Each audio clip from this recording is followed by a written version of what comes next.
Merci beaucoup, Abdou. Donc, mesdames, messieurs les journalistes, après vous avoir salué, je voudrais juste vous dire pourquoi nous tenons cet exercice. Nous le tenons pour informer l'opinion nationale et internationale de ce que nous avons fait à l'Assemblée nationale depuis le mois de décembre jusqu'au 30 juin 2025. Ce que nous avons fait sur le plan législatif, ce que nous avons fait aussi, que vous ne voyez pas, qui est un peu invisible, parce que nous travaillons dans les commissions, nous sommes dans les groupes d'amitié, et c'est des choses très souvent qui ne sont pas visibles, mais qui sont très importantes au regard du travail parlementaire. Ce que nous avons fait, et vous l'avez suivi, nous sommes le groupe Takku Wallu Sénégal, un groupe qui comprend...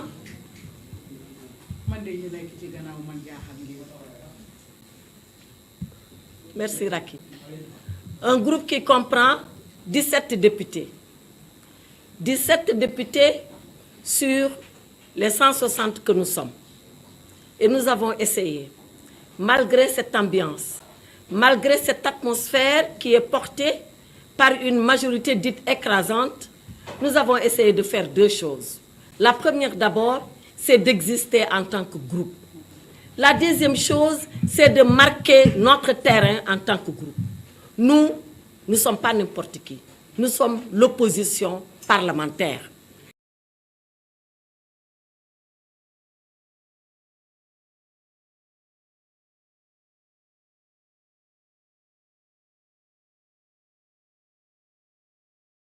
Et l'opposition parlementaire, c'est une voix tout à fait différente de la voix de la majorité.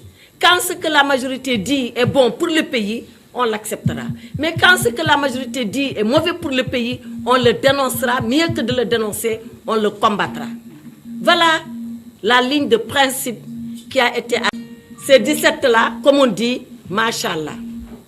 Machallah parce que nos voix ont été entendues. Nos voix ont été portées partout où cela était nécessaire.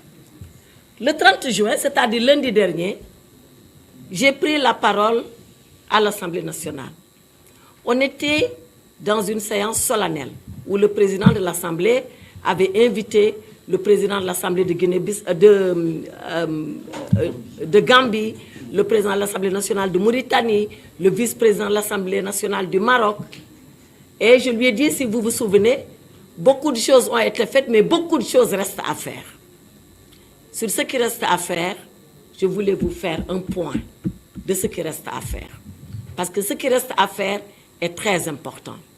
Ce qui a été fait, on n'y reviendra pas, je pense que tous ils l'ont dit, c'est notre participation aux activités parlementaires. On a voté les lois, mais quelles lois? Depuis que cette Assemblée est là, on a l'impression que c'est toujours l'exécutif, le gouvernement, qui nous traîne, qui nous entraîne dans ce qu'il veut. Rappelez-vous, première loi, on a dit on supprime le Conseil économique et social, on supprime le Haut Conseil des collectivités territoriales, on a supprimé. Deuxième demande de l'exécutif, il faut radier les députés Barthélémy Diaz et un autre, on a radié. Troisième activité, le gouvernement nous a dit lever les immunités parlementaires. On a levé l'immunité parlementaire de Farba Ngom. On a levé l'immunité parlementaire de Moustapha Diop. On a encore relevé l'immunité parlementaire de Moustapha Diop. Sans qu'on ait presque... sans qu'on ne sache vraiment pourquoi. C'est vrai qu'aujourd'hui, le règlement intérieur est en train de réformer la levée d'immunité parlementaire, mais quand même, c'était des procédures que nous avions dénoncées pour être totalement abusives parce que nous ne voulions pas être à la remorque de l'exécutif.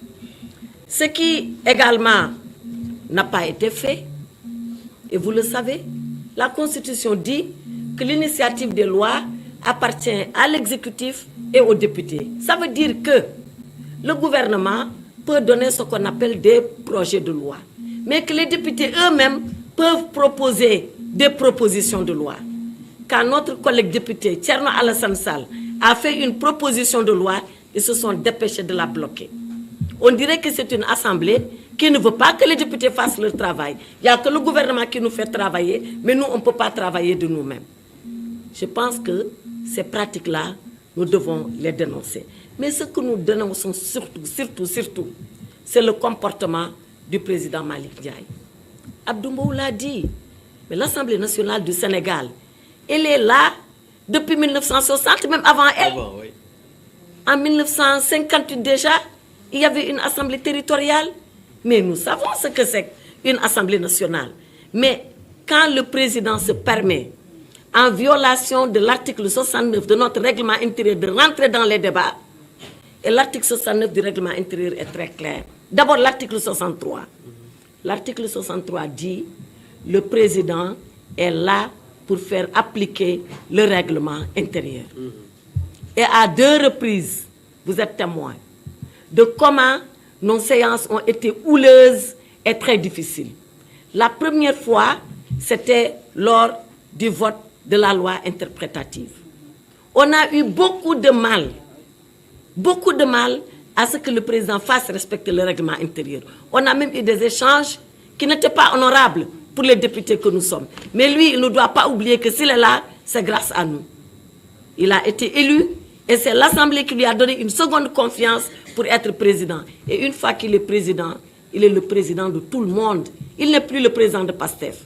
Et nous, on a l'impression qu'il confond sa casquette de secrétaire national à la communication de PASTEF et de président de l'Assemblée nationale.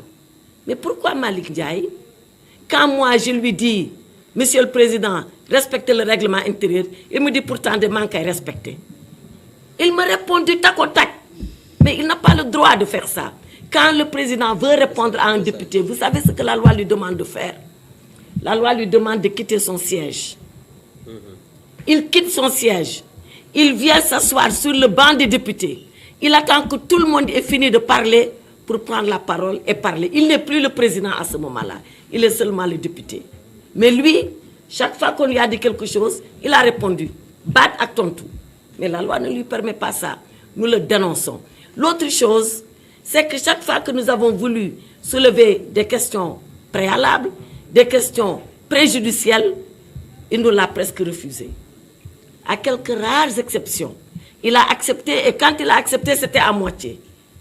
Il donne aux députés le choix de parler, mais chaque fois en l'interrompant, venez-en au fait, vous voulez dire quoi, vous voulez faire quoi, c'est trop long, voilà ce qu'il fait. Nous estimons que ce n'est pas une façon de faire. Alors, nous sommes à un tournant. On a participé à une première session. Une autre session va s'ouvrir. Nous souhaitons que la prochaine session qui s'ouvre, qu'elle soit une session où chacun observe son rôle, son rang et sa qualité. Que lui, s'il est le président, qu'il reste président et pas autre chose. Nous, Takku Wallu Sénégal, on a fait tous les efforts du monde. Parce que quand vous êtes 2 et que vous pensez, excusez-moi du terme, mais c'est ça, vous pensez que l'autre peut-être ne maîtrise pas trop les textes. Vous qui maîtrisez les textes, vous patientez. Vous faites preuve de responsabilité pour ne pas brûler la maison. Parce que ce n'était pas bon, ça ne peut pas être bon qu'on se donne en spectacle. Notre assemblée est regardée à travers le monde entier. Donc, la plupart du temps, c'est moi en tant que présidente qui ai dit aux députés, laissez tomber pour ne pas qu'on se mette à nous tirailler aux yeux du monde. Mais à la prochaine session, il faut qu'ils se le tiennent pour dire, on va exiger le respect scrupuleux du règlement intérieur. On n'acceptera plus cela parce qu'on considère qu'il y va de notre dignité, de notre respectabilité, mais également de la dignité de l'Assemblée nationale que nous tous représentons. On a entendu aussi le président dire des choses sur l'ancienne législature. Moi, de ma vie de député, je n'ai jamais entendu un président de l'Assemblée nationale dire du mal de son prédécesseur. On a dit oui. Moi-même, je l'ai écouté. On sortait des sacs d'argent à l'Assemblée. Qui a sorti des sacs d'argent à l'Assemblée? Personne. C'est vrai.